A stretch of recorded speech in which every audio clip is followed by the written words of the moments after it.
एक किसान था। वो एक बड़े से खेत में खेती किया करता था। उस खेत के बीचों बीच पत्थर का एक हिस्सा जमीन से ऊपर निकला हुआ था, जिससे ठोकर खाकर वह कई बार गिर चुका था और ना जाने कितनी ही बार उससे टकराकर खेती के औजार भी टूट चुके थे। रोजाना की तरह आज भी वह सुबह सुबह खेती करने पहुंचा, पर जो सालों से होता आ रहा था एक वही हुआ। एक बार फिर किसान का हल पत्थर से टकराकर टूट गया। किसान बिल्कुल क्रोधित हो उठा और उसने मन ही मन सोचा कि आज जो भी हो जाए वह इस चट्टान को जमीन से निकालकर इस खेत के बाहर फेंक देगा।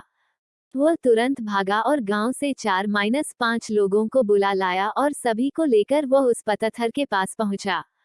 मित्रों, किसान बोला, ये देखो, जमीन से निकले चट्टान के इस हिस्से ने मेरा बहुत नुकसान किया है और आज हम सभी को मिलकर इसे जड़ से निकालना है और खेत के बाहर फेंक देना है। और ऐसा कहते ही वह फावड़े से पत्थर के किनार वार करने लगा। पर ये क्या, अभी उसने 1-2 बार ही मारा था कि पूरा का पूरा पत्थर जमीन से बाहर निकल आया।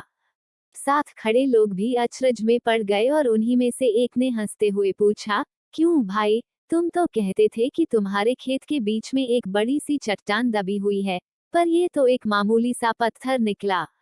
किसान भी आश्चर्य में पड़ गया। सालों से जिसे वह एक भारी भरकम चट्टान समझ रहा था, दरअसल वह बस एक छोटा सा पत्थर था। उसे पछतावा हुआ कि काश उसने पहले ही इसे निकालने का प्रयास किया होता, तो ना उसे इतना नुकसान उठाना पड़ता और ना ही दोस्तों के सामने उसका मजाक बनता। फ्रेंड्स, इस किसान की तरह ही हम भी कई बार जिंदगी में आने वाली छोटी छोटी बाधाओं को बहुत बड़ा समझ लेते हैं और उनसे निपटने की बजाय तकलीफ उठाते रहते हैं।